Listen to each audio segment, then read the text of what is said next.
నిన్న మనం చెప్పుకున్నాం, గార్ధభనిస్వనుణ్ణి వధించాడు. ఇంకా హనుమంతుడు అవతరించాలి. ఈ గార్ధభనిస్వనుడి వధ అయిపోయాక భూలోకంలో నానా కశ్మల జాతులు తయారయ్యాయి. వాళ్ళల్లో కొందరు సుమాలి అనేటటువంటి వాడు అనుచరులు, మరికొంతమంది మాల్యవంతుడనే రాక్షసుడి అనుచరులు, మరికొంతమంది దితి వంశస్థులు, వీళ్ళంతా దైత్యులు, మరికొంతమంది ధనువు అని కశ్యప ప్రజాపతికి మరో భార్య ఉన్నది, ఆవిడ వంశస్థులు దానవులు. వీళ్ళు మొత్తం 8 దిక్కుల నుంచి భూమండలాన్ని ఆక్రమించడం మొదలుపెట్టారు. ఒకరిని మించిన భయంకర పరాక్రమం కలిగిన వాడు మరొకడు. పాపాత్ములు, క్రూరులు, బాగా మిక్కుటంగా గోహత్య చేసేవారు వీళ్ళు. గోవులన్నా విప్రులన్నా యజ్ఞములన్నా అస్సలు వెలగ పడదు. అసలు రాక్షసుల యొక్క లక్షణం అదనమాట. రాక్షసుడు అని ఎవరిని అంటాము అంటే దానికి ఏం పుట్టుకకి నిర్వచనం లేదు. వాళ్ళు అందరూ నిజానికి కశ్యప ప్రజాపతి సంతానమే. మనం అందరం కూడా దేవతలు కానీ రాక్షసులు కానీ మానవులైనా పక్షులైనా పాములైనా అందరం కశ్యప ప్రజాపతి సంతానమే. కశ్యప ప్రజాపతి దక్షుడి కుమార్తెల్లో 13 పెళ్లి చేసుకున్నాడు. అందులో పెద్ద ఆవిడ అదితి. అదితి సంతానమంతా ఆదిత్యులు దేవతలు, దితి సంతానమంతా దైత్యులు, ధనువు సంతానం దానవులు, కద్రువ సంతానమంతా ఇదిగో ఆదిశేషుడు వాసుకి మొదలైన వాళ్ళంతా కద్రువ సంతానం ఈ పాములు. సురసాని మరొక ఆవిడున్నది, ఆవిడ సంతానమే కంబళుడు, అశ్వతరుడు, ధృతరాష్ట్రుడు, శంఖుడు, శబలుడు. వీళ్ళ పేర్లు మీరు ఇక్కడ గుళ్ళో చూసే ఉంటారు. వాళ్ళ పేర్లు కూడా 9 నామాలు ఉన్నాయి. వీళ్లలో కొంతమంది సురస కొడుకులు, కొందరేమో కద్రువ కొడుకులు. మొత్తం మీద కద్రువ సురస ఇద్దరు నాగమాతలే. ఇంకా వినత కొడుకులు ఈ గరుత్మంతుడు మొదలైనటువంటి పక్షులు. సేన అనే ఆవిడ కొడుకులే గొడ్లగోబలు, గ్రద్దలు, డేగలు. ఇలా మొత్తం పక్షులకు కూడా ఆయనే తండ్రి. భార్యలు వేరు తప్ప తండ్రి ఒకడే. మానవి అని ఒక ఆవిడ ఉన్నది, ఆవిడ సంతానం మానవులం. ఈ విధంగా 13 ద్వారా అనేక రకాల జాతులు వ్యాపించాయి. అంటే నిజానికి తండ్రి ఒకడే, తల్లులు వేరు. ఆ తల్లులు కూడా సొంత అక్క చెల్లెళ్ళు, దక్షుడు కూతుళ్ళే. కానీ ఎవరి బుద్ధులు వారివి, ఎవరి జాతులు వారుగా విభజింపబడ్డాయి. ఇంతమందిని కన్నవాడు ఒకడైనా వారి ప్రవృత్తిని బట్టి వారికి శుభాశుభాలు రావడం మొదలుపెట్టాయి. అందులో ఈ దైత్యులు ఏం చేయడం మొదలెట్టారట, ఆవుల మాంసం అంటే వీళ్ళకి బాగా ఇష్టం అనమాట. బాగా గెడ్డం పెంచుకుని గుండు చేయించుకుని ఈ దిక్కుమాల రాక్షసుల్లో కొంతమంది గోవుల్ని చంపేయడం, వాటి మాంసం తినడం. అందులో ప్రత్యేకమైన దరిద్ర పండుగలు ఉన్నాయి. ఆ రోజుల్లో అయితే వీధుల్లో కూడా ఉడకబెట్టేవారు వారు. ఇటువంటి హింస పెరిగిపోతే ఋషులు చూస్తూ చూస్తూ తట్టుకోలేకపోయారు. గోవులని బాగా శ్రద్ధగా పెంచాలి. గోపూజ ఎక్కడ జరిగినా అక్కడే సకల శుభాలు ఉంటాయి. నిజంగా ఒక పురాణం అని కాదు కానీ సకల పురాణాలు, ఇతిహాసాలు, సంహితలు అన్నీ గోపూజ గురించి, మాతృపూజ గురించి నిత్యం ఎక్కడో చోట చెబుతూనే ఉన్నాయి. అందువల్ల గోపూజ వ్యతిరేకమైపోయి అవి నాశనం అయిపోతే మాత్రం ఎవ్వరం తట్టుకోలేం, చూస్తూ ఊరుకోలేం. రాక్షసుల బాధ వల్ల గోవులన్నీ నశించిపోతూ ఉంటే దేవతలంతా వణికిపోయి కొంతమంది ఋషుల్ని వెంట పెట్టుకుని వెంటనే బ్రహ్మ దగ్గరికి వెళ్ళారు. రాక్షసై పీడిత దేవాహ బ్రహ్మాణం శరణం యయుః బాధంతే రాక్షసాహ నిత్యం బ్రహ్మన్ లోకాన్ ఋషీంశ్చనః. బ్రహ్మదేవ, ఈ చరాచర జగత్తంతా నీ సృష్టి అని మేము నమ్ముతున్నాం. అయినా ఏమిటో నీ సృష్టిలో కొంతమంది ఎప్పుడూ ఏదో ఒక ఒడిదుడుకులు ఎదుర్కొంటూనే ఉన్నారు. ఏ ముహూర్తంలో ఈ దేవతల్ని సృష్టించి వీళ్ళకి స్వర్గం ఇచ్చావో ఈ పదవి ఎప్పుడూ శాశ్వతంగా ఉండదు. 5 ఏళ్లకోసారి మారిపోయే భూలోకం గవర్నమెంట్లా తయారైంది మాది. అది కూడా పోనీ ఎందుకు మాకు దుఃఖం వస్తుందో కారణం తెలిస్తే ప్రాయశ్చిత్తం చేసుకుంటాం. ప్రస్తుతం దితిపుత్రులు, ధనువు పుత్రులు మమ్మల్ని పట్టి పీడించేస్తున్నారు. ఎక్కడ దేవతలకి సుఖం లేదు, యజ్ఞాలు లేవు. ఆవులని పట్టి పీడించేసే జాతి ఎక్కువైపోవటం వల్ల గోవుల నుంచి వచ్చే పాలు లేవు, పాలు లేకపోవటం వల్ల పెరుగు లేదు, పెరుగు లేకపోవటం వల్ల నెయ్యి లేదు, నెయ్యి లేకపోవటం వల్ల యజ్ఞాలు ఆగిపోయాయి. యజ్ఞం లేకపోతే దేవతలం మేము చిక్కిపోతాం. ఇదిగో దాంతోపాటు ఋషులు కూడా సత్కర్మాచరణ లేక వాళ్ళు భ్రష్టులైపోయారు. బ్రహ్మదేవ, లోకాలు, ఋషులు, మేము అందరం రాక్షసుల వల్ల పీడింపబడుతున్నాం. వాళ్ళు వరుసగా చెప్పారు, బ్రహ్మన్, ఓ బ్రహ్మదేవ, లోకాన్, లోకాలని పీడిస్తున్నారు, ఋషీంశ్చ, ఋషుల్ని పీడిస్తున్నారు, నహ, మమ్మల్ని కూడా పీడిస్తున్నారు. ఇందులోంచి బయటపడే మార్గమేమో మాకు తెలియటం లేదు, కాబట్టి నీ దగ్గరకు వచ్చాం, రక్షించమనగానే ఆయన చిరునవ్వు నవ్వేట. మేము గిజగిజలాడి ఏడుస్తూ ఉంటే నువ్వేమో చిరునవ్వు నవ్వి సమాధానం చెప్పమేమిటంటే, ఏం చెప్పమంటారు దేవతల్లారా, మీరు చేతులారా చేసుకున్నదే. మీరు దితి గర్భంలో పెరుగుతున్న ఒక కుర్రాన్ని ఇంద్రుడి ద్వారా నాశనం చేయాలని ప్రయత్నించారు. ఇంద్రుడు దితి గర్భంతో ఉన్నప్పుడు వెళ్ళి ఆవిడ కడుపులో ఉన్న పిండాన్ని ముక్కల కింద కొట్టాళ్ళండి. వాళ్లే మరుద్గణములు. అప్పటి నుంచి దితికి కోపం వచ్చింది. నా గర్భాన్ని నాశనం చెయ్యాలని ప్రయత్నించిన దేవతల్ని సుఖంగా ఉండకుండా చేస్తాను, నా కొడుకుల్ని రెచ్చగొడతాను అన్నది. అందుకని మీకు వ్యతిరేకంగా వేద వ్యతిరేకుల్ని తయారు చేసింది. ఇది చేతులారా ఇంద్రుడు తెచ్చుకున్న కష్టం. ఇప్పుడు ఆ వధ నాకు కూడా తెలియటం లేదు, రాక్షస వధ అన్నాడు. తేషాంకురు వధోపాయం త్వంహినః పరమాగతి. నువ్వే మాకు దిక్కని వచ్చాం, ఉపాయం నువ్వు చెప్పకపోతే ఎలాగా, నువ్వు బ్రహ్మవి జ్ఞానివి అని మళ్ళీ బతిమాలారు. అయితే మనందరం కలిసి శివుడి దగ్గరికి వెడదామని అందరినీ వెంట పెట్టుకుని కైలాసానికి వెళ్ళాడు. కైలాసం అంటే ఈ భూలోకంలో ఉన్న కైలాస పర్వతం అనుకునేరు. ఇది భూలోకంలో విహారం కోసం పెట్టుకున్న నమూనా. అసలు కైలాసం ఊర్ధ్వలోకాల్లో ఉన్నది. పరమాత్ముడు 2 కైలాసాల్లో ఉంటాడు. ఊర్ధ్వ కైలాసం, ఒకటి అధః కైలాసం. భూలోకంలో మేరు పర్వతం దగ్గర ఉన్న కైలాస పర్వతం సరదా కోసం, మానవుల్ని రక్షించడం కోసం మళ్లీ ఏర్పాటు చేసిన మరొక కైలాసం ఇది. ఈయన ఊర్ధ్వ కైలాసంలో ఉన్నాడు శివుడు. అక్కడికి ఈ దేవతల్ని, ఋషుల్ని అందరినీ వెంట పెట్టుకుని మహావేగంగా వెళ్ళిపోయాడు బ్రహ్మదేవ. ఆ సమయంలో ఈశ్వరుడు తాండవ నృత్యం చేస్తున్నాడు పార్వతీదేవితో. ఒక క్షణకాలం ఈ ఋషులంతా వచ్చి నమస్కారం చేయగానే, దేవతలు వచ్చి భక్తితో ప్రార్థించగానే, బ్రహ్మంతటి వాడు స్వయంగా వచ్చి ధ్యానం చేయగానే అన్నీ విడిచిపెట్టి తాండవ నృత్యం ఆపి పరమేశ్వరుడు ఎందుకు వచ్చారని అడిగాట. వాళ్ళంతా మళ్ళీ మొదలుకొచ్చి జరిగిన విశేషాలని చెప్పారు. మాల్యవంతుడనేవాడు, తక్కిన మరే అనేక రకాల జాతుల రాక్షసులు దేవతల్ని పీడిస్తున్నారు, గోహత్య జరుగుతోంది. ఎక్కడో భూలోకంలో శృంగేరి పీఠం లాంటి కొన్ని చోట్ల గోవుల్ని రక్షిస్తున్నారు తప్ప తక్కిన చోట్ల గోవులకి ఇబ్బందిగా ఉంది. అందులో కుళ్ళిపోయిన గోధుమ రవ్వ కూడా పెట్టడం వల్ల 14 ఆవులు కూడా చచ్చిపోయాయి. ఇన్ని ఇబ్బందులు జరుగుతున్నాయి, ఈ మహాపాపాల నుంచి రక్షించు బాబోయ్, మమ్మల్ని కాపాడు అని ప్రార్థించారు. వెంటనే శివుడు, ఇప్పుడు ప్రస్తుతం రాక్షస వధోపాయం నా చేతిలో కూడా లేదు, దుష్ట శిక్షణ కోసం శ్రీ మహావిష్ణువు తన శరీరాన్ని ద్విధాకృత 2గా మార్చుకున్నాడు. ఒకటి నరుడు, మరొకటి నారాయణుడు. ఆ ఇద్దరు నరనారాయణులనే పేరుతో మహిత మునులై బదరికావనం దగ్గర కఠోర తపస్సు చేస్తున్నారు. వాళ్ళని మనం రక్షించమని అడుగుదాం. ధర్మ సంస్థాపన బదరికావనంలో ఉన్న నరనారాయణులది అనగానే అందరూ మహావేగంగా బదరికకి బయలుదేరారు. భూలోకంలో పూర్వకాలంలో ఆ ప్రాంతంలో చాలా రేగు చెట్లు ఉండేవి. అందుకని ఆ ప్రాంతానికి బదరీవనము, బదరికావనం అని పేరు వచ్చింది. బదరి అన్న, బదరిక అన్న రేగు, వనము అంటే తోట, అడవి. అన్ని రేగు చెట్లు ఎక్కువగా ఉండేవి గనక దాన్ని బదరీవనం అన్నారు. హిమాలయ పర్వత ప్రాంగణంలో పూర్వం అక్కడంతా ఎక్కువగా రేగు చెట్లు ఉండేవి. రేగు చెట్లు ఉన్న చోట తపస్సు చేస్తే తొందరగా ఈశ్వర కటాక్షం లభిస్తుంది. అందుకని నరనారాయణులు శివానుగ్రహం తొందరగా పొందడానికి బదరీవనంలో తపస్సు చేశారు.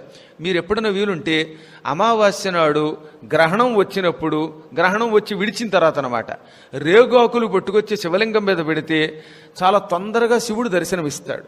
ఇది మంత్రశాస్త్రంలో చెప్పబడిన కిటుకన్నమాట. తొందరగా శివుడు అనుగ్రహం పొందాలంటే, ఐశ్వర్యం రావాలంటే, దారిద్ర్యం తొలగాలంటే దానికి బదరికావనానికి వెళ్ళవలసిన అవసరం కూడా లేదట. కేవలం బదరి ఆకులు 11 ఆకులు పట్టుకొచ్చి శివుడి మీద పెట్టమన్నారు. ఆలయంలో మనం స్వయంగా పెట్టలేకపోతే అర్చకుడికి ఇచ్చి 11 ఆకులు ఆయన చేత శివలింగం మీద పెట్టిస్తే దారిద్ర్యం తొలగి తీరుతుంది. ఇది సులభోపాయం. ఉమా సంహితలో పార్వతికి స్వయంగా శివుడు చెప్పాడు. అందుకనే బదరీవనంలో చేరి నరనారాయణులిద్దరూ సైకత లింగాన్ని తయారు చేసి, నేను చెబుతున్నది ఏదో అప్రామాణికమైన మాట కాదు, మళ్ళీ మహాభారతం పంచమ వేదంలో కూడా ద్రోణ పర్వంలో నరనారాయణులిద్దరూ 10,000 సంవత్సరముల పాటు ఇసుకతోటి లింగాన్ని తయారు చేసి పూజించటం వల్ల వాళ్ళకి శివుడు వరం ఇవ్వడం వల్లే వాళ్ళందరికంటే గొప్పవాళ్ళు అయ్యారు ఉంటుంది. చూడండి కావాలంటే ద్రోణపర్వంలో స్వయంగా చెప్పాడు కృష్ణుడు కూడా ఆ మాట. అశ్వత్థామ శివలింగం బదులు విగ్రహాన్ని తయారు చేసి పూజించాడు. నరనారాయణులు శివలింగాన్ని పూజించారు. వారలు లింగాధిష్టాన ఆరూఢులుగా నొనర్చి అర్చిల్చిరి భవ్యారాధన తత్పరమతులై గౌరీపతి నతుల నియమ కల్పన వెలయన్. నరనారాయణులిద్దరూ లింగాధిష్టానారూఢులుగా నొనర్చి అర్చించిరి. ఈశ్వరుణ్ణి ఒక లింగం తయారు చేసి అందులోకి ఆహ్వానం చేసి పూజించారు. అందువల్లే నరనారాయణులకి శివుడు ఏమని వరమిచ్చాడు? యుద్ధం వస్తే నన్ను కూడా జయించే శక్తి మీకు ఇచ్చాను అని వరమిచ్చాడు. కానీ అశ్వత్థామకి కేవలం కొన్ని అస్త్రాలు మాత్రమే ఇచ్చాడు. అందువల్లే అర్జునుడు పాశుపతాస్త్రం కోసం శివుణ్ణి పూజించినప్పుడు శివుడితో యుద్ధం చేసి ఆయన్ని కూడా మెప్పించగలిగాడు.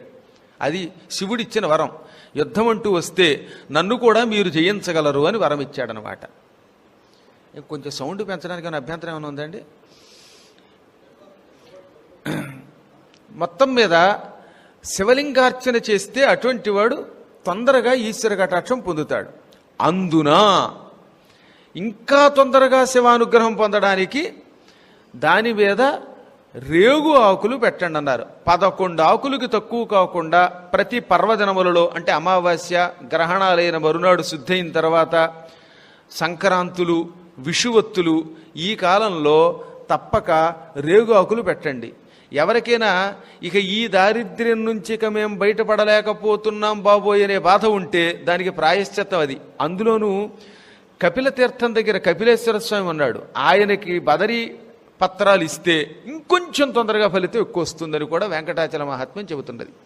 అందుకని వీళ్ళు వెళ్లే సమయానికి బదరికావనంలో శివలింగాన్ని అర్చన చేస్తున్న నరనారాయణులు ఇద్దరూ కనపడ్డారు. రేగుఆకులతో పూజ చేస్తున్నారట.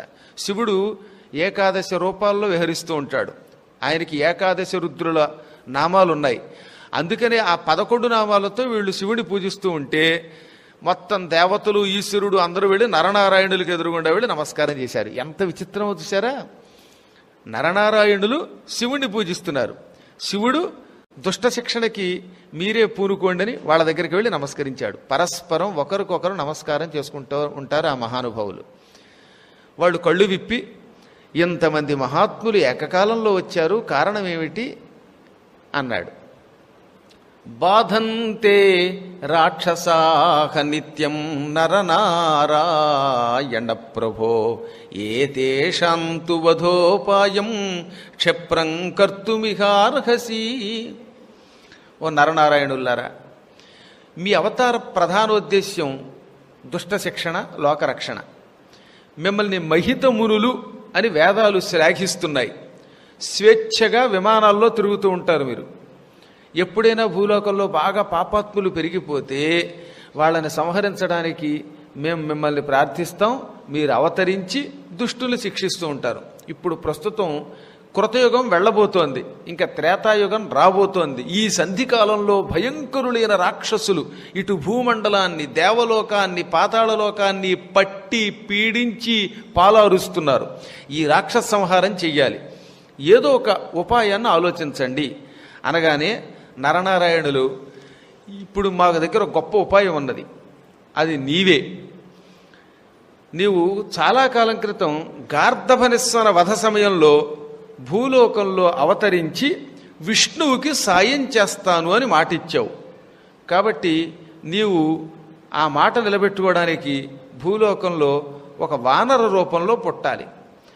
నీ ఒక్కడివి ఆ పని చేయకూడదు, సకల దేవతల యొక్క తేజస్సులని పుణికి పుచ్చుకుని పుట్టాలి అంటూ శ్రీ మహావిష్ణువు నారాయణ రూపంలో ఉన్నవాడు ఒక్కసారి కళ్ళు మూసుకున్నాడు. వెంటనే ఆయన శిరస్సు మీద నుంచి తెల్లని స్వచ్ఛమైన పిండి వెన్నెల వంటి ఒక తేజస్సు బయటకు వచ్చింది. తేజస్సు కూడా అచ్చం పిండి వెన్నెలేక మహాస్వచ్ఛమైనది, పూర్తిగా శ్వేతవర్ణంలో ఉన్నది. ఆ తెల్లని కాంతి రాగానే ఆయన చేత్తో ఆ ముద్దని పట్టుకున్నాడు. తేజస్సుని అసలు ఎవడన్నా పట్టుకోగలడా? అలా పట్టుకోగలడు కాబట్టే ఆయన్ని నారాయణుడు అన్నారు. దీపం నుంచి కాంతి వచ్చింది. కాంతిని మనం చూడగలం తప్ప చేత్తో పట్టుకోలేం. కాంతిని కూడా పట్టుకునే శక్తి త్రిమూర్తులకి, జగన్మాతకి ఉంది. అందువల్ల ఆయన ఆ తెల్లని కాంతిని ఒక ముద్ద చేసి పట్టుకున్నాడు. ఇంతలో పక్కనున్న నరుడి శరీరం నుంచి నీలపు వర్ణములో ఉన్న కాంతి ముద్ద బయటకు వచ్చింది. నరుడు నీలస్వరూపుడు. అప్పుడప్పుడు అందుకే ఆయనకు కూడా తమో గుణం వస్తుంది. నరనారాయణులిద్దరు అవతరించిన దుఃఖం నరుడి లక్షణం, ఆ దుఃఖం తొలగించడం నారాయణ లక్షణం. ఎందుకంటే నారాయణుడు సాత్వికుడు, అందుకని తెల్లని కాంతి వచ్చింది. నరుడు సహజంగా అప్పుడప్పుడు అజ్ఞానంలో పడిపోతూ ఉంటాడు. భూమి మీద పుట్టాక ఎంత గొప్పవాడికైనా అజ్ఞానం వస్తుందిట కాదు, వస్తుంది. మనం చూస్తూనే ఉన్నాగా. అనుక్షణం ఎంత చదువుకున్నా, ఎన్ని విన్నా మళ్ళీ బుట్టలో పడిపోతూనే ఉంటాం, సంసారంలో పడిపోతూనే ఉంటాం. ఇవేవి మన వెంట రావని తెలిసినా మళ్ళీ ఈ పురాణం పూర్తయి లేచామంటే ఇక పరుగున పక్కవాడిని తోసేశ్వరి ప్రసాదం మనమే లాక్కోవాలనుకుంటాం. అదే తమోగుణం అంటే. అందువల్ల నరుడి తమోగుణం వల్ల ఆయనలో నుంచి నీలపు కాంతి బయటకు వచ్చింది. ఈ నీలపు కాంతిని కూడా ఈ తెల్లని కాంతిలో ముద్దగా కలిపాడు. ఇంతలో శివుడి శరీరం నుంచి అపూర్వమైన మరొక తెల్లని కాంతి బయటకు వచ్చింది. దాన్ని కూడా ఇందులో కలిపారు. బ్రహ్మ శరీరం నుంచి ఎర్రని కాంతి బయటకు వచ్చింది. ఆ ఎర్రని కాంతి ముద్ద కూడా ఇందులో కలిపారు. ఇలా ఒకరి తర్వాత ఒకరు అందరి దేవతల్లో నుంచి కూడా రకరకాల వర్ణములు రావడం మొదలెట్టాయి. ఒక చోట నుంచి గోధూమ వర్ణం, మరో చోట నుంచి ధూమ్రవర్ణం, మరో పక్క నుంచి పూర్తిగా స్వచ్ఛమైనటువంటి హరిద్ర పసుపచ్చని ఆకుపచ్చని రంగు. ఇలా రకరకాల వర్ణములన్నీ బయటకు వచ్చాయి. ఈ వర్ణములతో ఉన్న కాంతులన్నీ కలిసి ముద్ద అయిపోయాయి. ఆఖరణ ఈ ముద్ద ఓ చిన్న బంతి అంత తయారైంది. ఇప్పుడు ఈ బంతిలో ఏ రంగు ఎక్కడుందో తెలియదు. రకరకాల వర్ణముల సమిశ్రితం అన్నమాట, సమాహారం. ఈ ముద్దను పుచ్చుకున్నాడు ఆయన. ఓ పండులా తయారు చేసి, ఇదిగో ఈశ్వర, ఈ పండును నువ్వు మింగు అన్నట్టు. ఇది మింగి నీ శరీరంలో భద్రపరుచుకో. దీనిని పార్వతీ గర్భంలో ప్రవేశపెట్టు. తద్వారా నీవు సకల దేవతా స్వరూపుడివై హనుమంతుడనే పేరుతో త్వరలో అవతరిస్తావు. ఆ హనుమంతుడు అవతరించాక శ్రీ మహావిష్ణువు కూడా అవతరిస్తాడు. మీరిద్దరూ కలిసి సమస్త లోకాలలో ఉన్న రాక్షసుల్ని సంహరించి ధర్మ సంస్థాపన చెయ్యండి. బ్రహ్మణశ్చ సురాణాంచ తేజసా సాకమీసితు. ఈ బ్రహ్మాది సకల దేవతల యొక్క తేజస్సుని భరించే శక్తి నీకు మాత్రమే ఉంది, పూర్తిగా పుచ్చుకో అన్నట్ట. సమీర కుమార విజయం అని ఒక గొప్ప గ్రంథం ఉందని మీకు పదే పదే చెబుతున్నాను. దాదాపు 400 సంవత్సరాల క్రితం పరమ పూజ్యుడు పుష్పగిరి తిమ్మన్న, ఆయన పేరు, ఇంటి పేరు పుష్పగిరి, తిమ్మన్న కవి, చాలా గొప్ప కవి. ఈయన పోతన గారి తర్వాత వాడు. పోతన గారికి శిష్యుడని కూడా కొందరు అంటారు, కానీ చరిత్రలో ప్రమాణం లేదు. ఇంచుమించుగా భాగవతం ఎలా ఉంటుందో అటువంటి శైలిలో రాశాడు ఆయన. 450 సంవత్సరాల క్రితం ఈ సమీర కుమార విజయన్ రాసినట్టుగా కొందరు చరిత్రకారులు చెప్పారు. కాలం మనకెందుకు కానీ ఆయన కవిత్వం మాత్రం ముద్ద. ఏం ముద్ద? భక్తి రస స్వరూపం. అందులో అంటాడు ఈ ఘట్టంలో, ఈ తేజోమయ దివ్య పిండము కపర్దీ సర్వదేవాంశ సంభూతం వై నిజ వైష్ణవద్యుతుల పెంపుంజెంది నీయందు సంప్రీతిల్ శంభు కళా ప్రధానమయి గౌరీ వానరీ గర్భ సంజాతం వై హరిదాస్యరూపక ప్రతిజ్ఞల్ తీర్చి పాలించెడిన్. ఓ కపర్ది, ఈశ్వర, ఈ మొత్తం తేజస్సులన్నీ కలిపిన ముద్ద, ఈ పిండం, దేవతలందరి తేజస్సులు, మా తేజస్సు, నీ తేజస్సు అన్నీ కలగాపులగమైనది. ఇది నిజ వైష్ణవద్యుతుల పెంపుంజెంది. శివ తేజస్సు, వైష్ణవ తేజస్సు, శివకేశవుల అభేద తత్వంతో కూడినది. అందుకే ఇటు శైవులు ఇటు వైష్ణవులు అందరూ పూజించవలసిన రూపం అవుతుంది. ఎవరైనా హనుమంతుడిని ద్వేషిస్తే ఏకకాలంలో సకల లోకాలని ద్వేషించిన వాళ్ళు అవుతారు. అందువల్ల ఇది అన్ని జాతులు అన్ని మతాల వాళ్ళు గౌరవించవలసిన అపూర్వ స్వరూపం అవుతుంది. ముఖ్యంగా నీలో ఉంటుంది గనక శంభుకళ ప్రధానమై శివకళ ప్రధానం అవుతుంది. ముందుగా ఈ ముద్ద గౌరీ, అమ్మవారు గౌరీదేవి శరీరంలో చేరుతుంది. ఆ తర్వాత వానరీ ఒక వానర స్త్రీ కడుపులో చేరుతుంది. అప్పుడు సంజాతం వై, ఉత్తి జాతము అనలా, జాతము అంటే పుట్టుట, సంజాతము అనడం ద్వారా పవిత్రమైన అవతారమైన పుట్టుక అన్నమాట. పుట్టుకల్లో కూడా సాధారణ మానవుల పుట్టుక అంటాం, మహాత్ముల పుట్టుకని జాతము అనకూడదు, సంజాతము పరిజాతము అనే ఉపసర్గలతో వాడాలి. రాముడున్నాడు, రాముడు పుట్టాడు అనకూడదుగా, అవతారం అనాలి దానిని. తమంత తాము స్వేచ్ఛగా లోక శ్రేయస్సు కోసం అనేక నియమములతో కూడి ఆవిర్భవించినటువంటి మూర్తులకి మాత్రమే సంజాతం పరిజాతం అవతారం వంటివి వాడాలి. తక్కిన వాళ్ళందరూ ఏదో భవము జాతము ఇటువంటి పదాలతో పొగుడుతాం, అంతకుమించి ఎక్కువ వాడకూడదు. కలియుగంలో కూడా అలాంటి అవతారమూర్తులు ఉన్నారు, కాకపోతే వాళ్ళని గుర్తించడం కష్టం. ఎప్పటికి కూడా హిమాలయాలలో మహానుభావులైన యోగులు ఉన్నారు. ఇప్పుడు శృంగేరి పీఠాధిపతులు వంటి పీఠాధిపతులను అందరినీ సంజాతులు అనాలి. అందుకే కరకమల సంజాత అని అంటున్నారుగా రోజు సమాసాల్లో. ఉత్తి జాత అని ఎందుకంటల్లా, ఆ స్థాయి అటువంటిది గనక, జగద్గురువులు గనక వారు. కాబట్టి ఎవరికి ఏ పదం ఎలా వాడాలో ఆచితూచి తెలుసుకోవాలట. గురువులని ఉపన్యాసకుల్ని పేరు పెట్టి పిలవకూడదు. ఏమంటే పద్మాకర్ గారు బాగున్నారా అనకూడదు, గురువు గారు అనే సంబోధించాలి. ఎందుకంటే పురాణం చెబుతున్నారు, వింటున్నారు గనక. శాస్త్ర నియమాలు కొన్ని ఉంటాయి, లౌకిక నియమాలు కొన్ని ఉంటాయి. అందుకని ఇక్కడ సంజాతం వై అని ఈ పుష్పగిరి తిమ్మన్న గారు వాడాడు. ఆ తర్వాత హరిదాస్యం చేస్తానన్న ప్రతిజ్ఞని తీర్చడానికి లోకంలో ఈ రూపం ఆవిర్భవిస్తుంది అనగానే ఈశ్వరుడు ఆ తేజస్సుని మింగి అందరి దగ్గర సెలవు తీసుకుని వెళ్ళిపోయాడు. తెల్లని స్వచ్ఛమైన రూపంతో ఉంటాడు శివుడు. ఇప్పుడు ఈ పిండం లోపలికి వెళ్ళగానే ఆయన ముఖం కాసేపు వివిధ వర్ణాలతో వెలిగిపోయిందిట. అసలు శివుడు అంటే ఎంత తెల్లగా ఉంటాడో తెలిసిన? కొంతమంది ఉంటారు ఆ స్వచ్ఛమైన తెల్లదనాన్ని దేంతో పోల్చలేము. చంద్రుడి వెన్నెల కంటే, పాల సముద్రపు నురుగు కంటే, హిమాలయ పర్వత ప్రాంగణం కంటే ఈశ్వర తేజస్సు మహాస్వచ్ఛమై వెలుగుతుంది అని పేరు. స్ఫటికం కంటే తెల్లనిది ఆయన రూపం. ఇప్పుడు ఈ పిండం వివిధ వర్ణములతో ఉండడం వల్ల ఆయన మృంగగానే కించిత్ కాలం ఆ ముఖంలో అనేక వర్ణములు భాసిల్లాయిట. అక్కడి నుంచి ఆయన కైలాసానికి వెళ్ళిపోయాడు. ఒక రోజున పార్వతీదేవి శివుడి పక్కన కూర్చున్నది. శివుడు యోగముద్రలో ఉన్నాడు, మహాధ్యానంలో ఉన్నాడు. యోగి అనే శబ్దం ఇటు శివుడికి ఇటు కృష్ణుడికి కూడా చెల్లుతుంది. ప్రస్తుతం యోగీశ్వరుడు ధ్యానంలో ఉన్నాడు. ఆ సమయంలో కైలాసం అంతా ఒక విచిత్రమైన ఆహ్లాదకరమైన వాతావరణంలోకి మారిపోయింది. కైలాసంలో కూడా ఈ జీవులు ఉంటాయి, కాకపోతే ఆ జీవులన్నీ దేవజాతి జీవులు, ఇవి భూలోక జీవులు.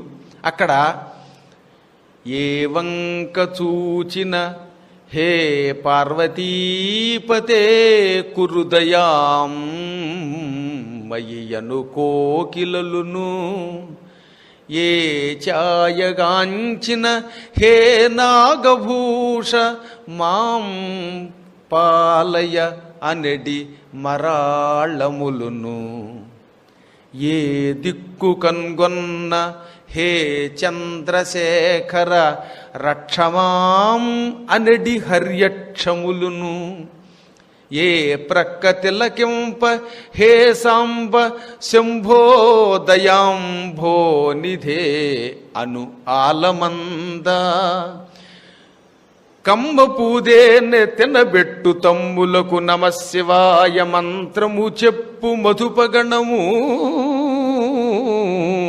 అహహ కైలాస మహిమలేమని నుతిల్తు కీట పశు పక్షులకు శివకీర్తనం బే.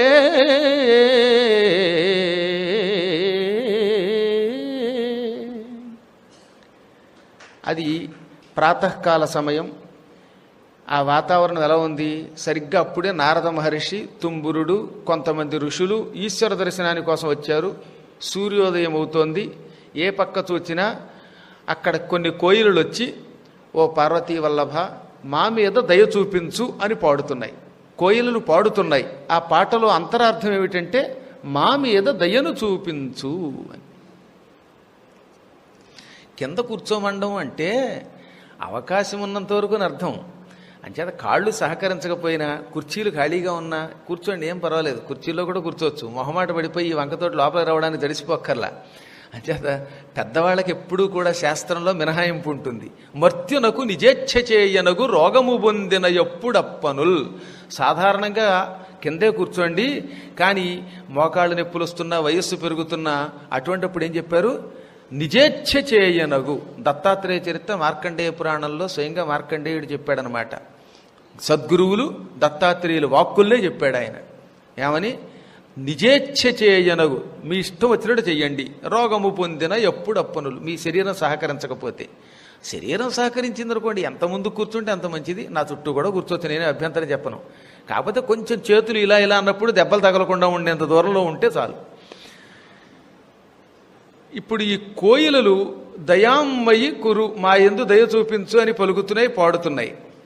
అవి నిజానికి కోకిలలు కాదు, కవి కోకిలలు. పరమ పూజ్యులైన ప్రమదగణాల రూపంలో పాడుతున్నాయి. మరొక పక్కన నాగభూష మమ్మల్ని రక్షించు అంటూ అటు ఇటు నృత్యం చేస్తూ తిరుగుతున్న నెమళ్ళు, మరాళాలు, హంసలు, ఈ రెండూ కూడా. మరో పక్కన చంద్రశేఖర రక్షించు రక్షించంటూ సింహములు తిరుగుతున్నాయి.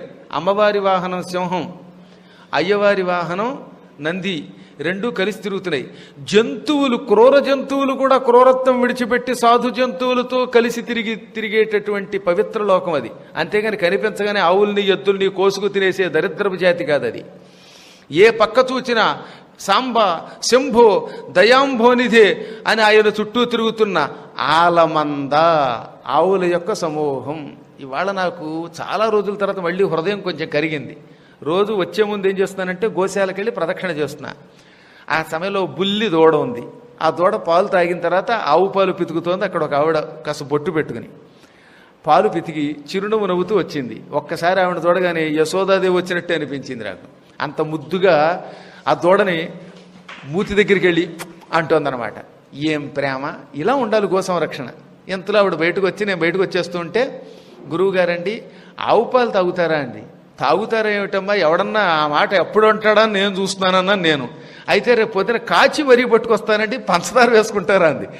ఇలాంటి పలకరింపులు విన్నప్పుడు ఇదో ఈ కైలాసంలో ఆలమంద శివుడి చుట్టూ తిరిగి, శివ నీకేమైనా పాలు కావాలా, అభిషేకానికి కావాలా, పంచదార వేసుకు తాగుతావా అని అడిగాయని ఇందులో ఉంది సమీర కుమార విజయంలో. అది మళ్ళీ ఇక్కడ నాకు గోచరించింది ఈ శృంగేరిపీఠంలో, గుంటూరులో. అంచేత గుంటూరు కాసేపు కైలాసం అయిపోయింది అనమాట. ఇది జరిగింది యథార్థంగా. అడగండి ఆయన్ని, నా పక్కన ఇద్దరున్నారు. అలా ఆవుల్ని ముద్దు పెట్టుకుంటూ కృష్ణుడిలాగా లేక కైలాసంలో లాగా చూస్తూ ఉంటే ఎంత ఆనందంగా ఉంటుంది. మీరంతా ఒకటి గుర్తుపెట్టుకోండి, గో సంరక్షణ పెట్టారు కదా అని మనకి పిచ్చెక్కి ఏది పెడితే వాటికి పెట్టేయకండి. దొరికాయని కొన్ని మామిడి పళ్ళు ఉన్నాయి, ఆ పండు తింటే ఇప్పటిదాకా నా గొంతు నాకే సరేవలా, నిన్న ఒక పండు వచ్చింది చేతికి. కాబట్టి ఈ పళ్ళల్ని కెమికల్స్తో ఉంటున్నాయి. తర్వాత కుళ్ళిపోయిన పదార్థాలేవో మంచివేవో మనకు తెలియదు. కుట్రతో పెట్టారా లేకపోతే భక్తితో పెట్టారా అనేది కాసేపు పక్కన పెట్టండి. ఎందుకంటే మనం అమాయకులం, భక్తి ఉంటుంది తప్ప ఆ భక్తి వెనకాతలు వచ్చే ప్రమాదం తెలియదు. అటువంటిప్పుడు మీరు చేయవలసింది ఏంటంటే గో సంరక్షణ సమితికి వస్తువు కంటే డబ్బు ఇచ్చేయండి. నష్టం ఏంటి? వాళ్ళు ఏం కావాలంటే అది కొనిపెడతారు. గోవులకు ఏది తింటే వాటి ఆరోగ్యం బాగుంటుందో, బాగా పాలిస్తాయో రోజు సంరక్షించే వాళ్ళకి తెలుస్తుంది.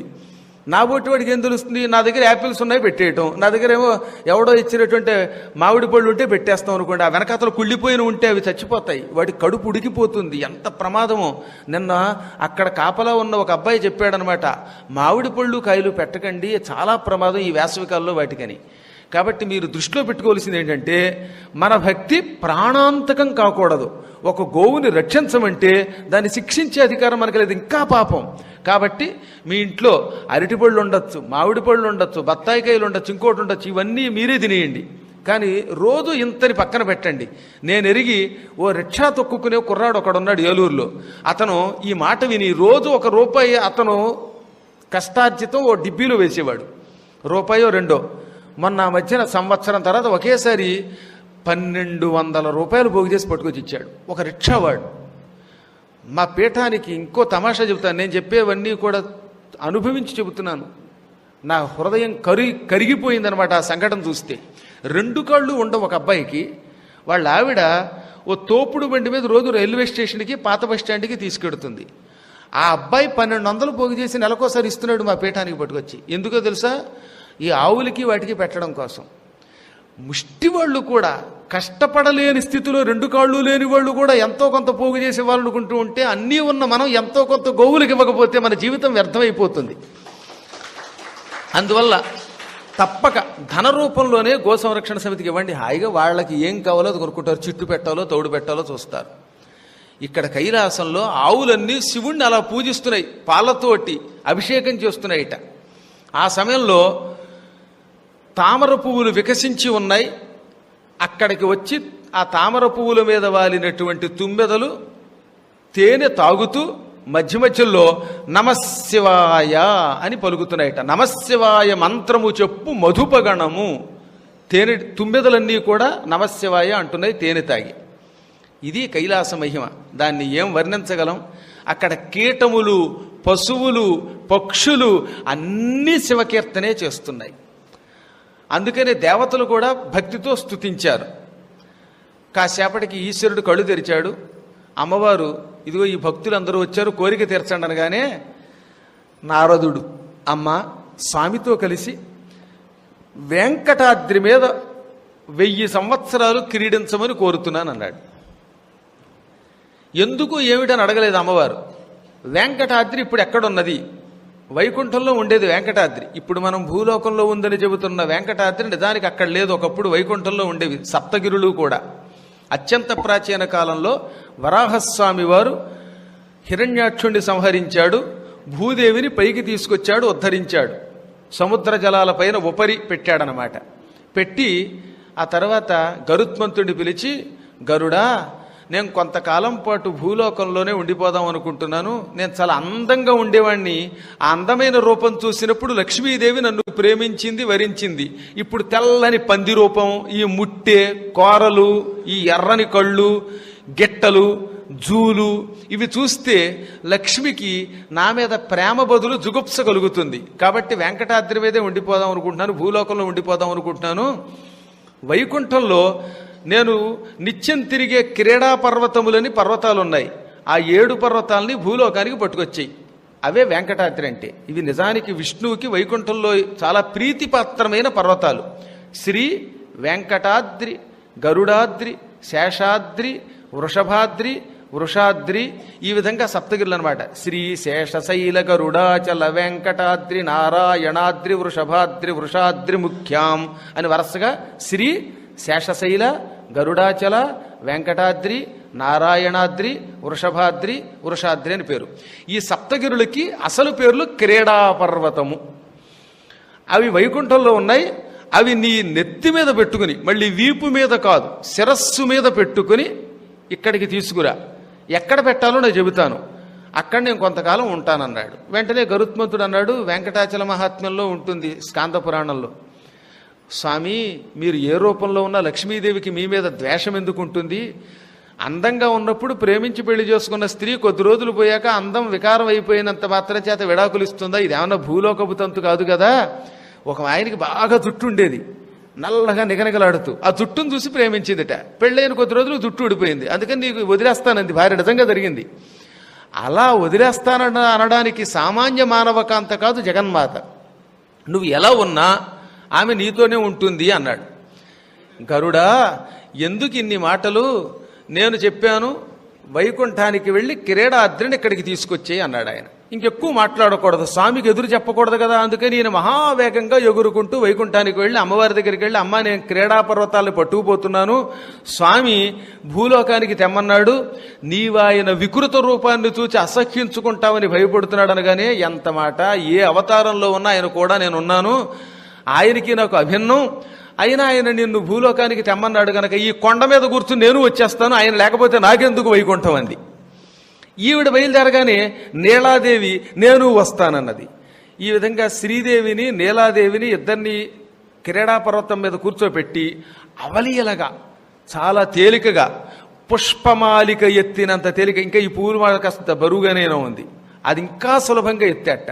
ఒక ముక్కలో చెప్పాలంటే వెంకటాచల మహాత్ముని ఏమన్నాడంటే, మదపుటేనుగు చిన్న తామరకాడ ఎత్తినంత తేలికగా భక్తుడవటం వల్ల గరుత్మంతుడు ఆ పర్వతాలను ఎత్తి శిరస్సు మీద పెట్టుకున్నాడు. శిరోధార్యము, అది అంత గౌరవించాలి. ఎప్పటికి కూడా గరుడాద్రి చూసారా మీరు? ఆ వ్యూ కనపడుతుంది, అచ్చం గరుత్మంతుడు రెక్కలు విప్పి దాన్ని మోసుకొస్తున్నట్టే ఉంటుంది ఆ కొండ.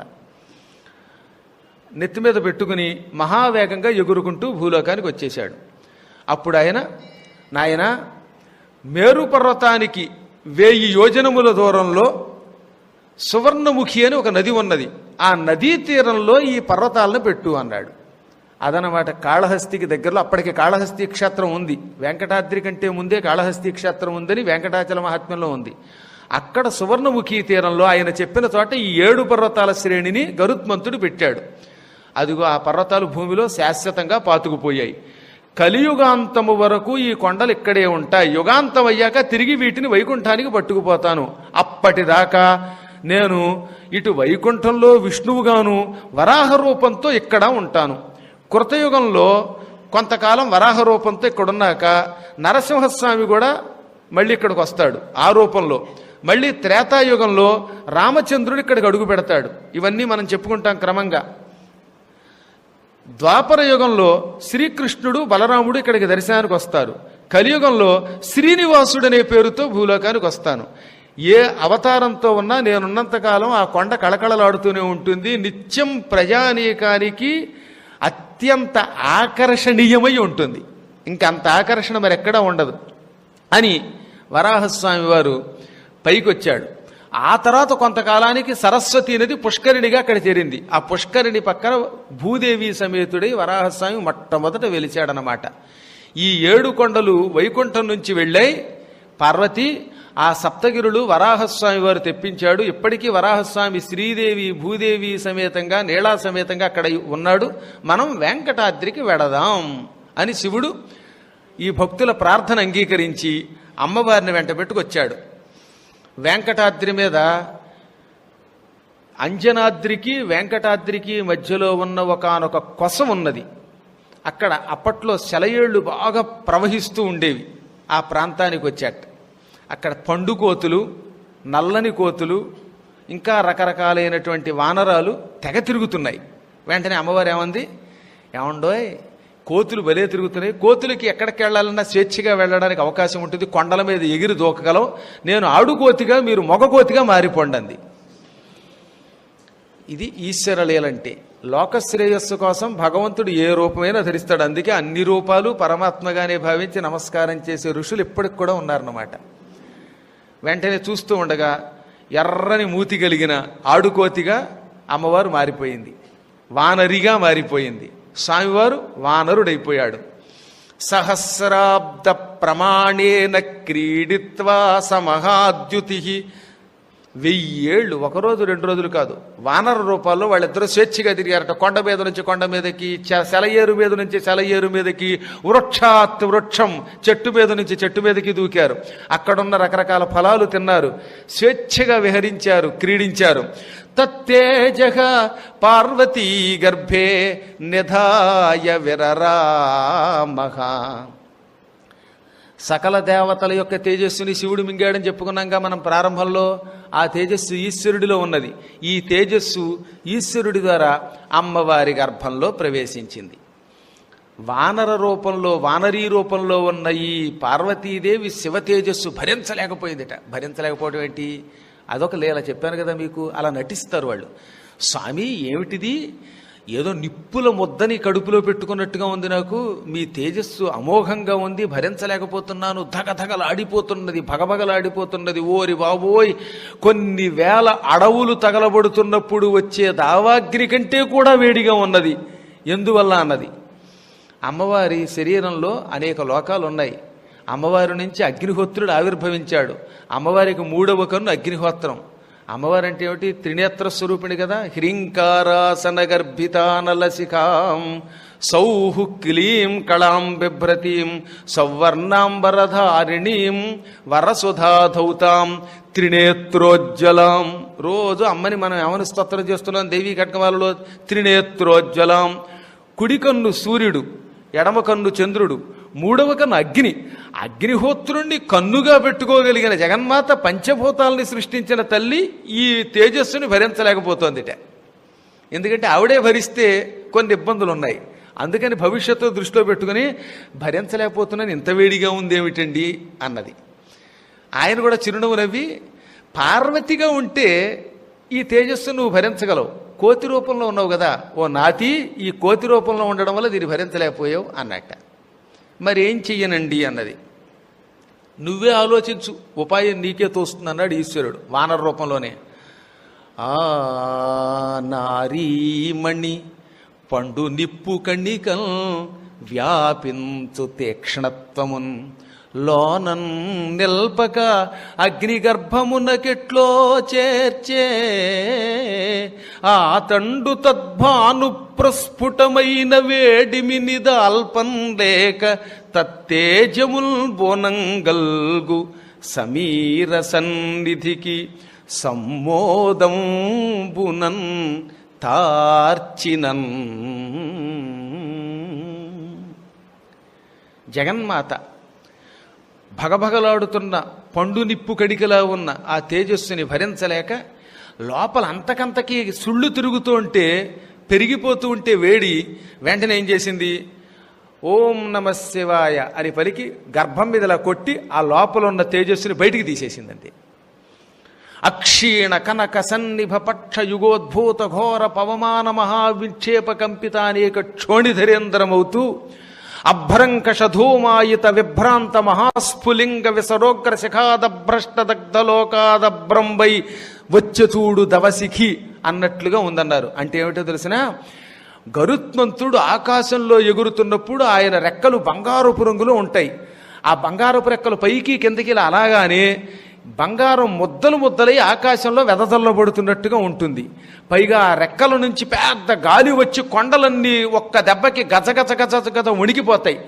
ఆకాశంలో హెలికాప్టర్ వెడుతూ ఉంటేనే కిందన్న చెట్లు కదిలిపోతూ ఉంటే అంతటి వాడు ఎగురుతూ ఉంటే ఆ వేగానికి ఆ గాలికి కొండలు కదలడంలో ఆశ్చర్యమేమున్నది? మొత్తం 7 కొండలు ఊగిపోయాయి. పైగా ఈ తేజస్సు బయటికి రావడంతో అలా గరుత్మంతుడి రెక్కల నుంచి వస్తున్న బంగారపు కాంతి వంటి కాంతి బయటకు వచ్చింది. కొన్ని వేల అడవులు ఒక్కసారి తగలబడుతున్నప్పుడు ఇంతంత నిప్పురవ్వలు ఫెటిల్ ఫెటిల్లు అనే శబ్దంతో పైకి లేచిపోతాయి చూడండి, అలా నిప్పురవ్వలు పైకి లేచిపోతున్నట్లుగా ఈ తేజస్సు ఒక్కసారిగా బయటకు వచ్చేసింది. అంత వేడి దావా అగ్ని, ఆ అగ్నిజ్వాలల వంటి కణికని ఆవిడేం చేసింది? ఓయి అగ్నిహోత్ర, అగ్నివి, నువ్వు మాత్రమే ఈ అగ్ని తేజస్సుని భరించగలవు, నేను భరించలేను, పట్టుకో అని అగ్నిహోత్రుడిని పిలిచింది. అగ్నిహోత్రుడు వెంటనే ఆవిడ నుదుట ఉన్న 3వ కనులో నుంచి బయటకు వచ్చి ఎదురుగుండా నిలబడి ఆ తేజస్సుని పట్టుకున్నాడు. అగ్నిహోత్రుణ్ణి నాకీ అగ్నో లెక్క అని ఆ శివ తేజస్సుని పార్వతీ గర్భంలో ఉన్నదాన్ని ఆవిడవగానే పుచ్చుకున్నాడు. నిజంగా ఆయన పుచ్చుకోగలడు, కానీ అగ్నిని నాకు ఇదో లెక్క అన్నాడుగా. ఈ అహంకారం దగ్గర వస్తుంది పెద్ద గొడవ. వెంటనే అతను పట్టుకోగానే విలవిలలాడిపోయాడు. అగ్నిని కూడా కాల్చిందిట ఆ తేజస్సు. అగ్నిహోత్రుణ్ణి అగ్ని కాల్చడం ఏమిటి అంటే ఆ తేజస్సును తట్టుకోలేకపోయాడు. ఎప్పుడైనా గుర్తుపెట్టుకోండి, మహాత్ములు ఎవరైనా మన దగ్గరకు వస్తే వాళ్ళని పొగుడుతారు. ముందు పొగడ్డం అంటే వాడిని పైకి తీసుకొద్దామని. ఈ పొగడ్డంలోనే వాడిని పరీక్షించడం కూడా ఉంటుంది. ఎవరన్నా వచ్చారంటే నాయనా నువ్వు చాలా గొప్పవాడు అని పొగిడావంటే అర్థం ఏంటి? వాడు వినయంతో పైకి రావాలని. వాడు అహంకరించాడా ఒక్క తొక్కు తొక్కుతారు నెత్తి మీద. శ్రీకృష్ణ పరమాత్మ సాధారణంగా అహంకరించిన వాళ్ళందరి నెత్తి మీద ఎప్పుడో ఒకప్పుడు దెబ్బ కొడుతూనే ఉన్నాడు. ఇప్పుడు అమ్మవారు కూడా అలాగే అగ్నిహోత్రుడిని ముందు పొగిడింది. నువ్వు చాలా గొప్పవాడివి, ఈ రుద్రవీర్యాన్ని భరించగలవు అన్నది. పాపం ఆయన నేను ఎంతో తేలిగ్గా భరించగలను అనుకున్నాడు. అనుకోగానే ఆయన చేతిలో పెట్టగానే తట్టుకోలేక గిజగిజలాడిపోయి, అమ్మా నేను తట్టుకోలేను, చచ్చిపోతున్నాను, తల్లోయ్ మరణిస్తానేమో, కరుణించు గౌరీ అన్నాడు. ఆవిడ చిరునవ్వు నవ్వి, 3 రోజుల వరకు ఈ వేడిని భరించు, నువ్వు 3వ రోజున దీనిని వాయుదేవుడికి ఇచ్చేయి అన్నది. ఇది పక్క నుంచి వింటున్నాడు వాయుదేవుడు. అగ్నిహోత్రుడు ఎందుకు ఈ తేజస్సుని భరించలేకపోయాడో ఆయనకు అర్థమైపోయింది, కేవలం అహంకారం వల్ల. అందుకని వెంటనే పరమేశ్వరి జగన్మాత 3 రోజుల తర్వాత నాకు ఇస్తానంటున్నావు, అతనికంటే నేను అర్భగుణ్ణేమో, నేను భరించగలనా లేదా, నన్ను రక్షించు బాబోయ్ అని ప్రార్థించాడు. వెంటనే ఈశ్వరుడు, నాయనా నువ్వు నా స్వరూపానివి, వాయువుకి శివుడికి తేడాలేస్తుమా? శివుడు వాయువు ఇద్దరు ఒకటే రూపం. పంచభూతాల్లో ఒక భూతంగా వచ్చిన వాయువు కూడా సంపూర్ణమైన శివస్వరూపం. అందుకే ఎప్పుడు కూడా శివపురాణం అన్నా వాయుపురాణం అన్నా అర్థం ఒకటే. అందువల్ల నువ్వు నా స్వరూపుడివి. ఇప్పుడు వినయంగా ప్రార్థించావు కదా, కాబట్టి రుద్రవీర్యమును భరించగలిగే శక్తి నీకు ప్రసాదిస్తుంది అమ్మా అన్నాడు ఆయన. ఈయన తథాస్తు అన్నాడు. అతి కష్టం మీద అగ్నిహోత్రుడు 3 రోజులు భరించాడు ఈ తేజస్సుని. ఈ 3 రోజులు అనుక్షణం ఓం నమశివాయ ఓం నమశివాయ అంటూనే ఉన్నాడు. ఆ 3 రోజులు యజ్ఞములు జరిగితే యజ్ఞాల్లో ద్రవ్యం సేకరించలేకపోయాడు, పాపం కృషించిపోయాడు. యజ్ఞంలో వేసిన ద్రవ్యం దేవతలకి ఇవ్వడానికి కూడా ఓపిక లేకపోయిందిట, అంత అమోఘము ఆ రేతస్సు అంటే. 3వ రోజు అర్ధరాత్రి వేళ వాయుదేవుడికి ఇచ్చాడు. సమీర సన్నిధికి సమ్మోదంబునందార్చినన్. అమ్మయ్య, ఇక నా వల్ల కాదురా బాబు అనుకుని ఈ గొడవ వదిలిపోతోందని సంతోషపడుతూ దానిని వాయుదేవుడికి ఇచ్చేశాడు. వాయుదేవుడు అత్యంత వినయంతో దాన్ని పుచ్చుకున్నాడు. చెప్పాగా ముందు వినయం కావాలి. భక్తితో ఓం నమశివాయ అనుకుని దాన్ని స్వీకరించాడు. దానిని ఆయన 1000 సంవత్సరాలు తన దగ్గరే అట్టే పెట్టుకున్నాడు. కాలం రావాలిగా దేనికైనా. ఆ రుద్రవీర్యాన్ని ఆయన భరించాడు. ఈలోపు ఒక రోజున బ్రహ్మదేవుడు కించిత్ ధ్యానం పూర్తి చేసుకుని సరస్వతీదేవికే చూశాడు. వెంటనే సరస్వతీదేవి పకపకా నవ్వింది. ఏం సరస్వతి నవ్వావు అన్నాడు ఆయన. ఏం చెప్పమంటారండి, చదువుకోవడం వేరు, చదివిన చదువుని భూలోకానికి అందించడం వేరు. నాకు మీ సృష్టిలో ఏదో ఒక లోపం కనబడుతూనే ఉంది. మంచి అందంగా ఉంటుంది ఒక స్త్రీ, ఎందుకు పనికిరాని ఒక మహిషం వంటి వాడిని, అంటే ఒక మొక్కలో చెప్పాలంటే దొన్నపోతు లాంటి వాడిని వాడికి అంటగడతావు. బంగారంలో ఉన్న స్త్రీకి ఇటువంటి దౌర్భాగ్యం భర్త. లేదా భర్త గారు చాలా అందంగా ఉంటారు, భార్యామణి ఎందుకు పనికిరాని వికట స్త్రీ అవుతుంది.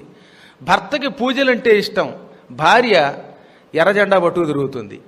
భార్యామణికి నిత్యం పురాణాలు వినాలంటే ఇష్టం, కానీ భర్త గారు వద్దు, సంపూర్ణ హనుమత్ వైభవం లేదు, ఏం లేదు, ఇంట్లో కూర్చో అనేవాడు తగులుడుతూ ఉంటాడు. భార్యాభర్తలిద్దరూ ఐకమత్యంతో ఉండి మంచి కార్యాలు చేస్తే ఇంట్లో ఏ నీచుడో క్షుద్రుడో అయిన కుమారుడు పుడుతూ ఉంటాడు. ఒక్కొక్కడు బాగా చదువుకుని పాండిత్యంతో ఉంటాడు, కానీ వాడి పాండిత్యం రాణించదు. ఒక్కొక్కడికి ఏమీ రాదు, హఠాత్తుగా విజృంభించి పురాణాదులతో జగత్ప్రసిద్ధి పొందుతూ ఉంటాడు. శాస్త్రం తెలుసున్నవాడొకడు, తెలియనివాడొకడు, సంపదలు ఉన్నవాడొకడు, లేనివాడొకడు. ఈ రకంగా నీ సృష్టిలో ఏదో ఒక లోపం కనబడుతూనే ఉన్నది. ఈ మాట అన్నది బయటవాడైతే పర్వాలా, పక్కన సరస్వతి భార్య అంది. శాస్త్ర ప్రమాణం ఇలా చెయ్యని నువ్వు చెప్పావు, కానీ నీ శాస్త్రాన్ని పాటించేవాడు ఒక్కడు కనపడ్డు. శాస్త్రం చాలా గొప్పదండోయ్, అనుక్షణం వాటిని పరిశీలించి తీరవలసిందే. అయినా అప్పుడప్పుడు కొంతమంది ఋషులు మాకు శాస్త్రం ఏమిటి, మేమే ప్రమాణం అనుకుంటారు. అలాంటి ప్రమాణమును తిరస్కరించే ఋషులు నీకు అనుయాయులు అవుతున్నారు. దానితో మహాత్ముడైన వేదవ్యాసుల వంటి వారికి రావలసిన గుర్తింపు రావడం లేదు. కాబట్టి నీ సృష్టి మొత్తం మీద లోపమే కదా అనగానే ఆయన చిరునవ్వు నవ్వి, వెర్రిదానా, అది సృష్టిలో కాదు లోపం, చూసే దృష్టిలో. మనిషి శరీరం అందంగా ఉంటేనే వాడు అందంగా ఉన్నట్ట. మనస్సు అన్నిటికంటే ముఖ్యం. ఒక్కొక్కడు నల్లగా ఉంటాడు, కానీ వాడి మనస్సు ఎంతో పవిత్రంగా ఉంటుంది. ఒక్కొక్కడు చూడడానికి చాలా అందంగా ఉంటాడు, పరమ క్రూరుడై ఉంటాడు వాడు. కాబట్టి రూపమునకు మనస్సునకి సంబంధం లేదు. భౌతిక దృష్టిలో శరీర సౌందర్యం మాత్రమే కనపడుతుంది, సంపదలే కనపడతాయి. కానీ ఆధ్యాత్మిక దృష్టిలో ఈ రూపానికి విలువనివ్వం. అష్టావక్రుడి వంటి వాడిలో ఉన్న జ్ఞానానికే ప్రాధాన్యం ఉన్నది. అయినా నువ్వు కాసేపు ఇలా అన్నావు. నువ్వు చెబుతున్నట్లే నేను శాస్త్రాలు లోకశ్రేయస్సు కోసం ఇచ్చాను.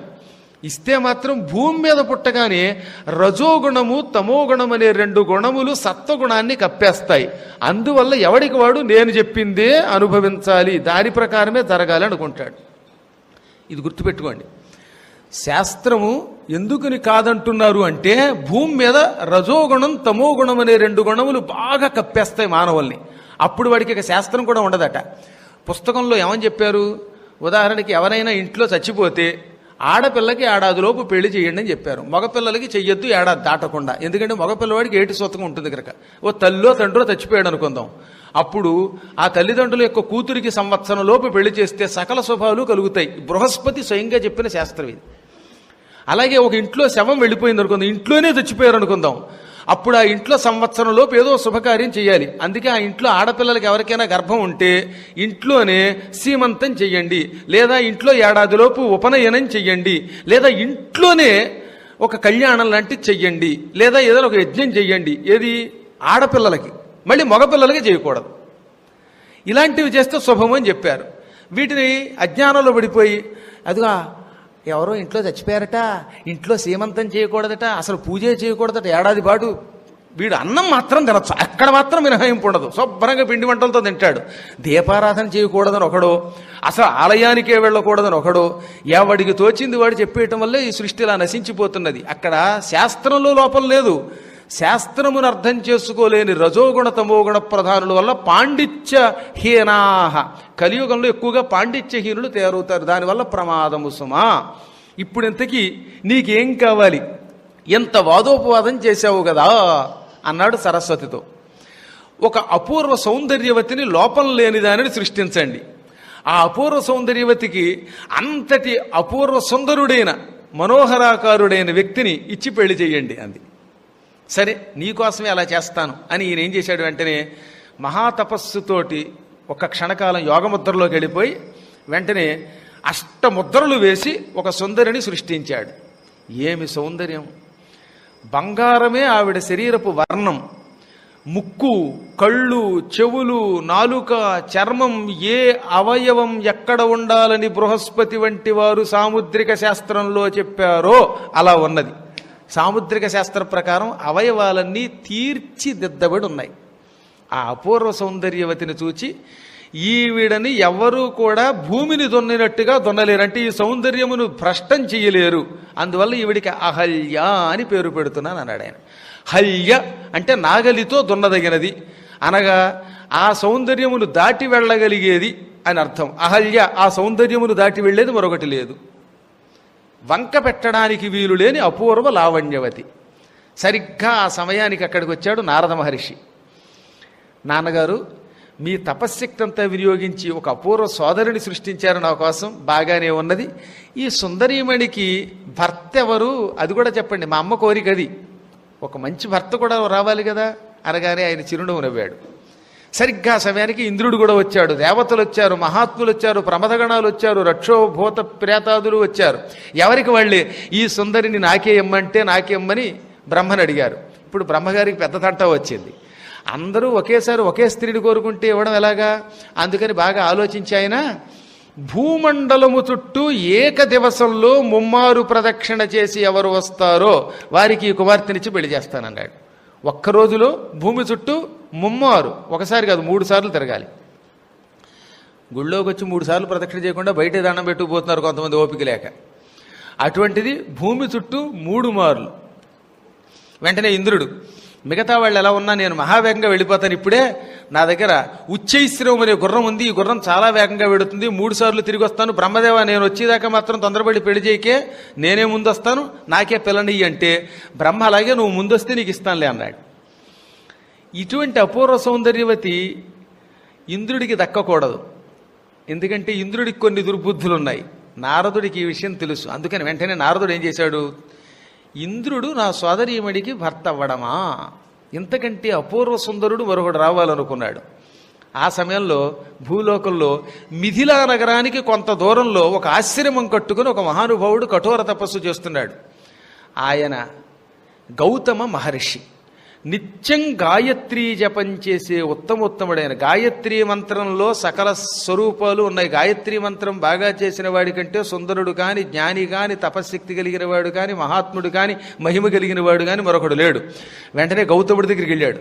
చాలామందికి తెలియక గౌతముడిని వృద్ధుడు అంటారు. వృద్ధుడు అనే పదం ఏం లేదు అక్కడ, జ్ఞానవృద్ధుడు ఆయన. ఆయన ఎంత అందంగా ఉంటాడో దేవీ భాగవతం వర్ణించింది. అసలు ఆయన్ని చూస్తే రంభాదులు కూడా వరిస్తారట.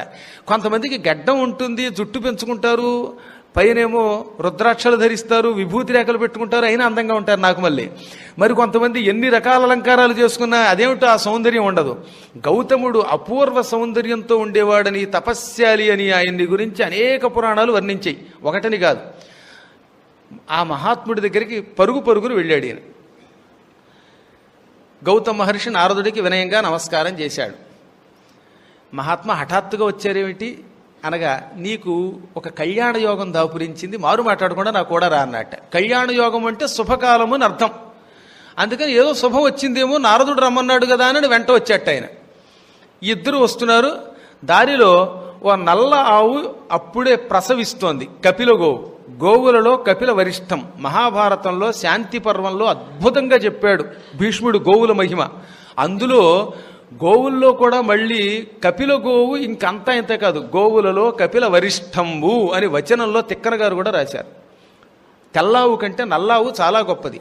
పూర్వకాలంలో ఓసారి గోవులన్నీ హిమాలయ పర్వతంలో మేతకి వెళ్ళాయి. ఆ సమయంలో శివుడు కళ్ళు మూసుకుని తపస్సు చేస్తున్నాడు. ఆవులు కొన్ని అటు ఇటు తిరుగుతుంటే దూడల దగ్గరకు వచ్చి పాలు తాగడం మొదలెట్టాయి. ఈ పాలు తాగుతున్నప్పుడు దూడలు పొదుగు దగ్గరికి వెళ్ళి ఇలా ఊపుతాయిగా, గట్టిగా పొడుస్తూ ఉంటాయి. ఆ పొడుస్తున్నప్పుడు పాలల్లో కొంత నొరగ వెళ్ళి శివుడి నెత్తి మీద పడింది. రండి ముందుకు వచ్చి కూర్చోండి, పర్వాలేదు. ఈ నొరగ నెత్తి మీద పడగానే మౌళి మీద శివుడికి ధ్యానభంగం అయ్యింది. కళ్ళు విప్పాడు, పళ్ళు పటపట కొరికాడు. ఎందుకని? ఆవు దూడలు పాలు తాగుతున్నాయి, అవి ఎంగిలి పాలు. ఆ ఎంగిలి పాలు వెళ్ళి శివుడి నెత్తి మీద పడ్డాయి. నా నెత్తి మీద ఎంగిలి పాలు పోస్తారా అని శివుడు ఒక్కసారి కోపంతో 3వ కన్ను తెరిచాడు. వెంటనే అందులోంచి అగ్ని వచ్చింది. ఆవులు కొన్ని నల్లగా అయిపోయాయి. వెంటనే ఆవులు శరణు శరణు మహేశ్వర అని కాళ్ళ మీద పడగానే ఆయన 3వ కన్ను మూసేశాడు. పరమేశ్వర, నువ్వే ఒకప్పుడు వేదశాస్త్ర ప్రమాణాలతో లోకానికి ఓ సందేశం ఇచ్చావు. ఆవులకి ఎంగిలి లేదు. ఎంత జ్ఞాని అయినా ఆవు దూడ పాలు తాగాక ఆ పొదుగు దగ్గర పాలే పితుక్కుని తాగొచ్చు, ఆ ఎంగిలి పాలు ఇంకా శ్రేష్టమని చెప్పావు. గోవులకి అంటు లేదు, గోవులకి అపవిత్రత లేదు. గోవులు ఏ చెత్త తిన్నా, ఎటువంటి నీళ్లు తాగినా, ఏ ప్రదేశంలో తిరిగినా, శ్మశానంలో తిరిగినా గోవు పరమ పవిత్రమే. సాధారణంగా శ్మశాన ప్రాంగణానికి వెడితే మనకు అశుచి వస్తుంది. స్నాయీత చైలవాన్ ప్రాజ్ఞ కటభూమిముపేత్యచ. శ్మశానమునకు వెళ్ళగానే కటభూమిం అంటే శ్మశానమును ఉపేత్య చేరగానే స్నాయీత చైలవాన్ ప్రాజ్ఞ, ఇంటికి రాగానే గుడ్డలతో స్నానం చెయ్యాలి. మనం ఎప్పుడైనా శ్మశానానికి ఎవరి వెంటైనా వెళ్ళామంటే ఇంటికి రాగానే కట్టుకున్న గుడ్డలతో స్నానం చేయాలి, గుడ్డలు ఇప్పి స్నానం చేయకూడదు. మళ్ళీ అదో అనుమానం చాలామందికి, కట్టుగుడ్డలతో స్నానం అంటే ఒంటి మీద ఉన్న అన్ని బట్టలతోటి చెయ్యాలా, లేకపోతే తువ్వాలు కట్టుకుని ఈ బట్టలు తడపచ్చా? తువ్వాలు కట్టుకుని బట్టలు తడపడం కాదట, ఈ కట్టుకున్న గుడ్డలతోటే స్నానం చెయ్యాలి. ఈ మధ్యన ఈ అనుమానాలు ఎందుకు వస్తాయో తెలియదు కానీ ధర్మ సందేహాల్లో ప్రతి ఆదివారం సప్తగిరిలో వస్తుంటుంది కదా, అందులో ఒక ఆయన అడిగాడు, ఏమండి కట్టుగుడ్డలతో స్నానం చేయమన్నారు, జేబులో కట్ట ఉందండి, డబ్బులు కట్ట, 1000 రూపాయల కట్టతో కూడా చేసేయాలా? కట్ట నేను పట్టుకుంటాను, నాకు ఇవ్వండి, ఏం పర్వాలా, నమ్మండి. కట్టతో స్నానం చేయమల్లా, బట్టతో స్నానం చేయమంటే ఈ కట్ట అనుమానం ఎందుకు రావాలి? జేబులో పెన్ను, కాగితం ఇలాంటివి ఉంటే వాటితో స్నానం చేయమని ఎక్కడ చెప్పాము మేము? కేవలం వస్త్రములతోటే, అంతఃపటలంతో లోపలున్న వస్త్రములతో కలిపి స్నానము చెయ్యవలను. కానీ అదే గోవు శ్మశానంలో తిరిగి అక్కడ మేసి వస్తే ఆ పాలు శివాభిషేకానికి, కృష్ణుడికి నైవేద్యం పెట్టడానికి 1000 రెట్లు ఎక్కువ పనికొస్తాయి. అందుకని గోవుకి అపవిత్రత లేదు. అది నువ్వు విష్ణువు కలిపి చెప్పిన మాట. ఇప్పుడు ఆవు దూడలు పాలు తాగుతూ ఉంటే అందులో కొంత నొరగ ఎంగిలి వచ్చి నీ నెత్తి మీద పడిందని కోపగించి నువ్వు కన్ను తెరిస్తే ఆ కన్నులో నుంచి వచ్చే అగ్నిని మేము తట్టుకుంటామా? మమ్మల్ని రక్షించమనగానే శివుడు చిరునవ్వు నవ్వి, లోకశ్రేయస్సు కోసమే నేను కోపం నటించాను, నా కోపాగ్ని వల్ల కొన్ని ఆవులు నల్లబడిపోయాయి. ఈ రోజు నుంచి ఈ నల్ల ఆవుల్ని అన్ని ఆవుల్లోకి శ్రేష్టమైన ఆవులుగా గుర్తిస్తున్నాను. కపిల గోవులు అంటారు నల్ల ఆవుల్ని. కపిల గోవులు అన్నిటికంటే గొప్ప ఆవులు. 1000 ఆవుల పాలతో అభిషేకం చేయడం కంటే ఒక్క కపిల గోవు ఆవు పాలతో అభిషేకం చేస్తే ఎక్కువ ఫలితం వస్తుంది అని వరం ఇచ్చాడు. అందుకని అప్పటి నుంచి కపిల గోవు మామూలు ఆవుల కంటే 1000 రెట్లు ఎక్కువ ఫలితం ఇచ్చే ఆవు అని శాస్త్ర ప్రమాణం అన్నమాట. ఇది ఎందులో ఉంది? మహాభారతంలో శాంతి ఆనుశాసనిక పర్వములు రెండింటిలోనూ కూడా ఈ కథ ఉంటుంది. కపిల గోవు శివుడి కంటి మంట వల్ల తయారైన ఆవు అన్నమాట. అందువల్ల కపిల గోవే గొప్పది. దానికి ప్రదక్షిణ చేస్తే భూప్రదక్షిణ చేసిన పుణ్యం. అందున కపిల గోవు ఈనుతున్నప్పుడు గనక ప్రదక్షిణ ఒకసారి చేస్తే 3 సార్లు భూమి చుట్టూ ప్రదక్షిణ చేసినట్టే. అందుకని నారదుడు గౌతముణ్ణి ఈనుతున్నటువంటి కపిల గోవు దగ్గరికి తీసుకొచ్చి దాని చుట్టూ 3 మార్లు తిప్పాడు. అంటే 3 మూళ్ళు 9 సార్లు భూప్రదక్షిణ చేసిన పుణ్యం వచ్చింది. 3 సార్లు చాలంటే 9 సార్లు అయ్యింది. ఇప్పుడు వెంటనే ఈయన పట్టుకొచ్చి బ్రహ్మలోకానికి, బ్రహ్మదేవ సూర్యాస్తమయానికి ఇంకా చాలా సమయం ఉందనగానే ఈ గౌతమ మహర్షి 9 మార్లు భూప్రదక్షిణ చేసి వచ్చాడు, ఇచ్చేయి చెల్లెల్ని ఆయనకి ఇచ్చి పెళ్లి చేయి అన్నాడు. బ్రహ్మగారు చిరునవ్వు నవ్వి, ఈయన ఎక్కడున్నాడయ్యా, హాయిగా భూలోకం నుంచి ఇక్కడికి తీసుకొచ్చావు, అతడు ప్రదక్షిణ ఎక్కడ చేశాడు అన్నాడు ఏమి ఎరగనట్లుగా. తండ్రి, అయితే నా మాట మీద నమ్మకంతో ఇతనికి అహల్యనిచ్చి వివాహం చెయ్యి, లేదా మొత్తం వేదాలని మార్చన్నాడు. వేదములను మార్చే అధికారం మాకు లేదా, అపౌరుషేయాలు అవి, వాటంతట అవే పుట్టాయి, వాటిని మార్చే అధికారం లేదన్నాడు ఆయన.